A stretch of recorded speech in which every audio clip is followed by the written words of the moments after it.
আমি পরিষ্কার করে বলতে চাই, অপরাধীর কোনো দল, কোনো গোত্র, কোনো বর্ণ নেই। অপরাধী অপরাধী। এই অপরাধীকে অবশ্যই যদি অপরাধে জড়িত পাওয়া যায়, সংশ্লিষ্টতা পাওয়া যায়, তাদেরকে আইনের আওতায় এনে সর্বোচ্চ শাস্তি নিশ্চিত করতে হবে আমাদের। এটাই হচ্ছে বাংলাদেশের জনগণের ভোটে, প্রত্যক্ষ ভোটে নির্বাচিত সরকারের প্রতিশ্রুতি, এবং এই প্রতিশ্রুতি বাস্তবায়নে আমি একজন সমাজকর্মী হিসেবে, একজন রাজনৈতিক কর্মী হিসেবে, একজন নির্বাচিত জনপ্রতিনিধি হিসেবে যতটুকু ভূমিকা রাখা দরকার ইনশাল্লাহ অতটুকু ভূমিকা আমি রাখবো, এবং ইনশাল্লাহ এই চট্টগ্রামকে মাদক মুক্ত, অস্ত্রবাজ মুক্ত এবং চাঁদাবাজ মুক্ত করে ছাড়বো ইনশাআল্লাহ। আমি মনে করি সামাজিকভাবে সমাজের বিভিন্ন স্তরের প্রতিনিধিত্বকারী হিসেবে আমাদেরও কিছু দায়িত্ব আছে। যেমন ধরেন আমাদের ধর্মীয় প্রচারক যারা আছেন, ধর্মীয় নেতা যারা আছেন, মুসলমানদের জন্য ইমাম মুয়াজ্জিন আছেন, মাদ্রাসা শিক্ষক, আলেম ওলামা বৃন্দ আছেন। একইভাবে বিভিন্ন ধর্মের যারা ধর্ম প্রচারক এবং যারা ধর্মীয় নেতা আছেন, ওনাদের কিন্তু একটা অনেক বড় এখানে ভূমিকা আছে। ওনারা যদি ওনাদের যে ক্ষেত্র, সেখান থেকে যদি মাদক বিরোধী বক্তব্য দেন এবং মাদকের কুফলটা এবং মাদকের যে ক্ষতিকারকতা সেটা যদি তুলে ধরতে পারেন, আমি মনে করি একেবারে উপজেলা নয়, ইউনিয়ন নয়, ওয়ার্ড নয়, গ্রাম পর্যায়ে মানুষকে সচেতন করা সম্ভব এবং মাদক বিরোধী অবস্থানে নিয়ে আসা সম্ভব। একই সাথে আমাদের যারা শিক্ষক শিক্ষিকা আছেন, বিশেষ করে প্রাথমিক স্কুল থেকে নিয়ে হাই স্কুল পর্যন্ত, ওনারাও যদি এখানে সহায়ক ভূমিকা রাখেন, আমি মনে করি এখানেও একটি মতবাদ এবং এখানেও একটি সামাজিক আন্দোলন গড়ে তোলা সম্ভব।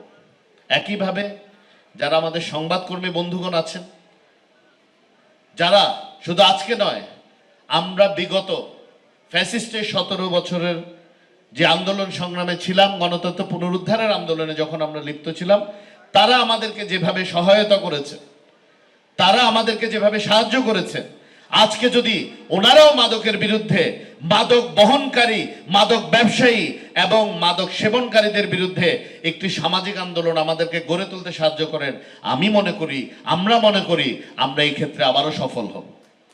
কিন্তু আমরা যদি একে অপরের উপর দায়িত্ব চাপিয়ে দিতে থাকি, তাহলে কিন্তু আমি মনে করি যে এই যে আমরা একটি সামাজিক আন্দোলন গড়ে তুলতে চাচ্ছি, মাদকের বিরুদ্ধে যে জিরো টলারেন্স আমরা প্রতিষ্ঠিত করতে চাচ্ছি, এটা অত্যন্ত কঠিন হবে।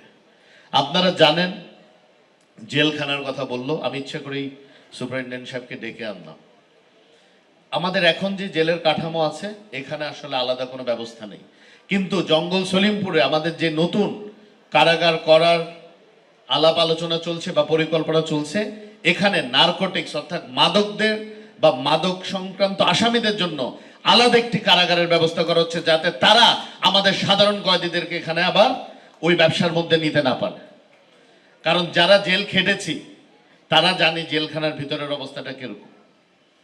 এটা বাইরের থেকে যারা আসলে কারাবরণ করেননি তারা বুঝতে পারবেন না। অধিকাংশ ভালো ছেলে পেলে ধরেন অন্য কোনো মামলায় গেছে, মারামারির মামলায় কারান্তরীণ হয়েছে, যখন বের হয় তারাও একটা মাদক চক্রের সাথে জড়িত হয়ে যায়।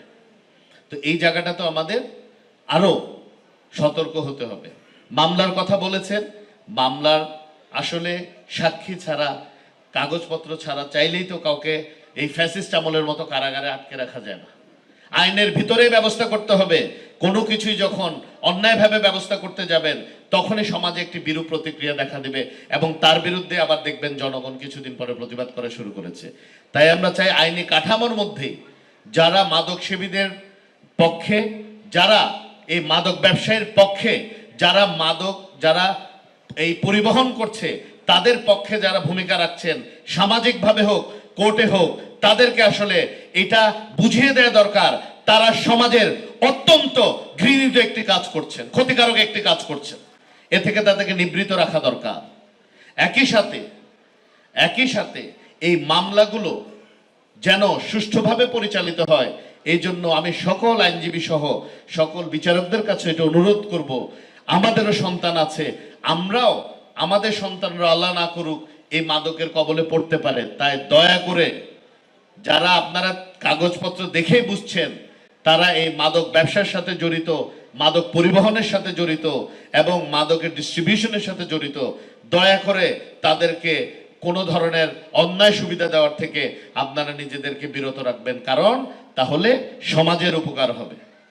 একইভাবে আপনারা জানেন আমাদের মাননীয় প্রধানমন্ত্রী জনাব তারেক রহমান এমপি মহোদয় বিভিন্ন ধরনের পদক্ষেপ নিয়েছেন। স্কুলে তৃতীয় ভাষা চতুর্থ ভাষাকে উনি ইনক্লুড করেছেন।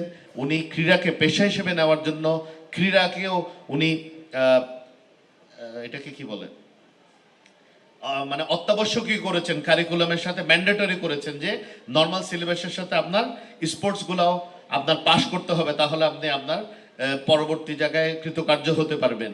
এবং একই সাথে উনি নতুন কুড়ির যে স্পোর্টস এবং যে সাংস্কৃতিক চর্চা, যে এক্সট্রা কারিকুলার অ্যাক্টিভিটিসের ব্যাপারে উনি জোর দিচ্ছেন, এটার একমাত্র কারণ হচ্ছে যেন কিশোর সমাজ, তরুণ সমাজ এবং আমাদের কোমলমতি ছাত্রছাত্রীদেরকে মাদকের ভয়ালো যে পরিণতি, যে থাবা, সেটার থেকে যেন আমরা ওনাদেরকে দূরে রাখতে পারি।